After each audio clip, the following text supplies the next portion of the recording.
F1 has broadened its horizons and has just finished its inaugural race in Miami. Many Mercedes fans were expecting Lewis Hamilton to bounce back after a horrid performance by his standards in the previous race at Imola. While Hamilton did perform better in Miami, one thing remained unchanged, and that is that George Russell still placed higher than him once the checkered flags were waved. This leads me to the topic of today's video, which is Mercedes subconsciously favoring George over Lewis? Or is this just a string of bad luck for the British driver? Stick around to find out.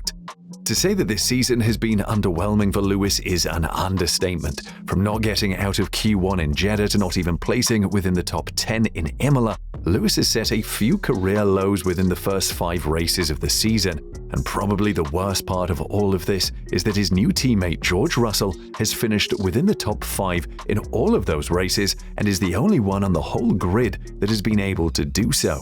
Many Lewis supporters would argue that Lewis has been finishing behind George in the past few races because of the untimely yellow flags that worked in Russell's favor, rather than Mercedes focusing more on George than Lewis. This argument has its merits, but what happened during the final laps in Miami may prove this argument false. The race was yellow flagged because of an incident between Lando Norris and Pierre Gasly.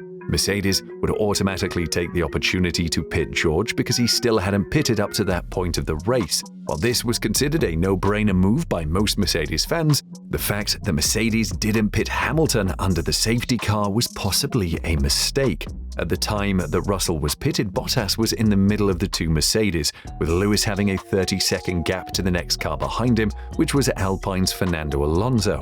This gap would have been enough for the team to double stack and pit both cars, since they were only 3 seconds behind each other, giving them the best chance to take on Alonso and Bottas and improve their positions on the grid once the race was restarted. If you think the Miami Grand Prix was a bit underwhelming like we did, then consider subscribing to the channel for more content like this. After Russell got out of the pits, Hamilton was ahead of Russell by 12 seconds and 19 seconds ahead of Alonso. During the telecast, we heard Peter Bono Bonington, Lewis Hamilton's race engineer, asking him if he still wanted to pit at the cost of losing a position to Russell. Hamilton obviously sounded irritated and replied with, "You tell me, man." This led Bono to decide for Lewis to not pit and have him drag his set of 20-lap old hard tyres to the finish line. And as expected, George Russell would overtake Lewis with a fresher set of tyres and end the race placing a spot higher than Lewis. After the race, Lewis was asked about the team's strategy during the yellow flag and why he wasn't pitted by the team. Lewis replied with, "In that scenario, I have no clue where everyone is, so when the team says, 'It's your choice,' I don't have the information to make the decision. That's what your job is. Make the decision for me. You've got all the details, I don't. That's what you rely on the guys for, but they didn't give it to me, and I don't understand it." And as for George Russell, to give credit where credit is due, George showed some fearlessness and took a gamble. He was heard on the team radio telling the team that he would rather stick to his hard tyres as long as possible to keep his position and hope for a safety car to pit behind on.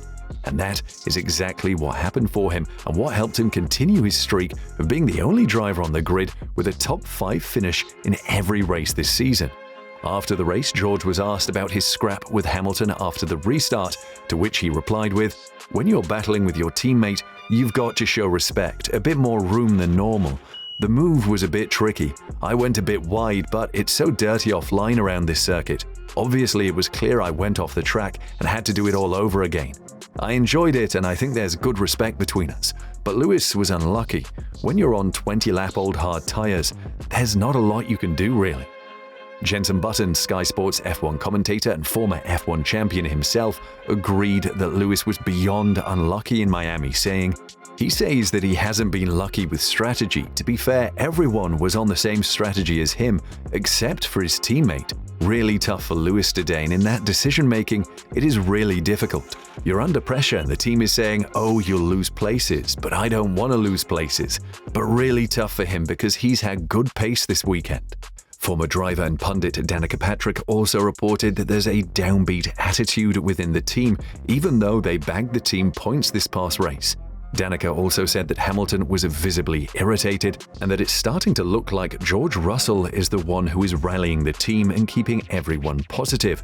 Danica went on to say, "I know they're not doing what they're used to doing, but George sounded really collected and said they've got to stay the course. So it will be interesting whether or not there's some kind of abort on whatever it is they're trying to do, or if they do stay the course, because it feels like we're reaching a breaking point."